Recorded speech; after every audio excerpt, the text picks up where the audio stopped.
I think people want to recycle, but they don't know what to do, how or what to do. A good rule is if you think it's not recyclable, it's probably not recyclable.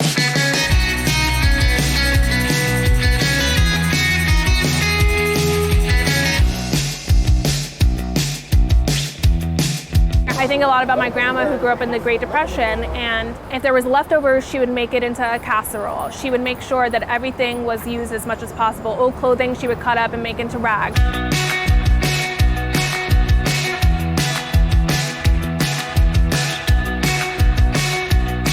It's really not about an individual school or individual teacher. This is the reality of the situation, and what can we do differently so that year after year it's not the same thing.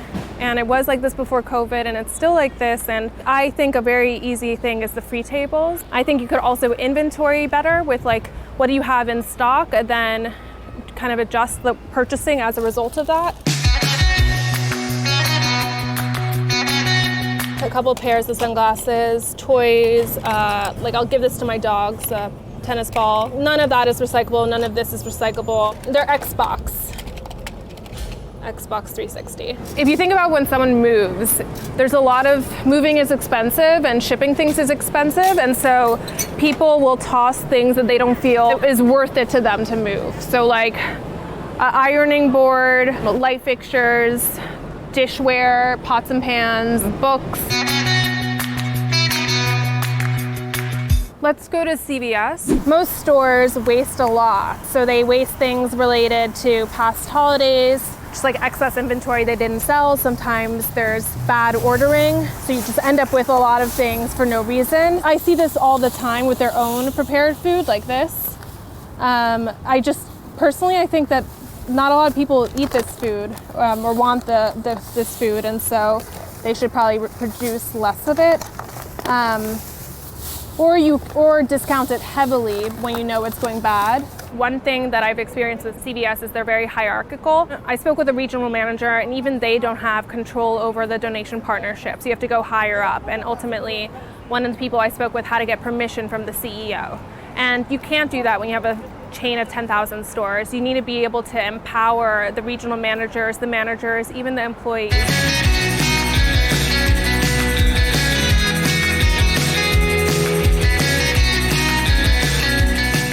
Flowers, okay.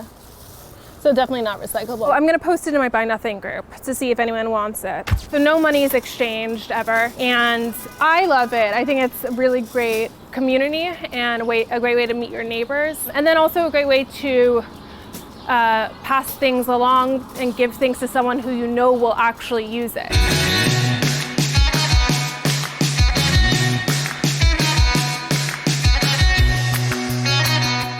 What I try to do is group things by theme. So a lot of school supplies, erasers, there was beads, wrapping paper, different toys, books, binders, paper. I would say this was a school supply themed trash walk.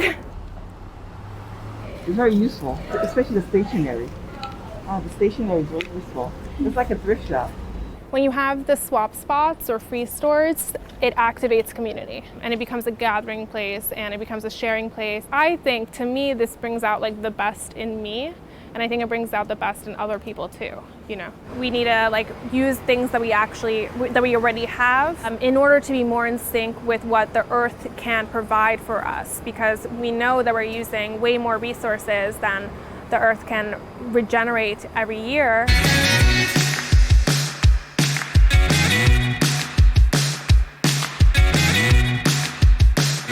A federal donate, don't dump law would impact the retail sector. Right now, retailers take advantage of a tax loophole that says if something comes into your store and it's destroyed along the way, you could get a tax write-off, and that makes sense. What they do, though, is deliberately destroy merchandise and say it falls under this destroyed loophole. As a result, they're able to deliberately destroy merchandise and then write it off. In the US, there's consistent overproduction of food. You could see that especially with bread products, donuts, pastries, those type of things that have a short shelf life. I found it a lot with seasonal products like Valentine's Day themed candy, or chocolate in general also seems to be overproduced from what I've seen. I think that if you continuously overproduce, there should be some sort of tax on that. I don't think that waste is a partisan issue. It's something that I think we can all agree on, that like we're wasting too much and it's a shame and it's not okay, especially when you have so many people in need. And that it's really common sense. So it makes sense to correct the tax laws and make it so that we incentivize donations.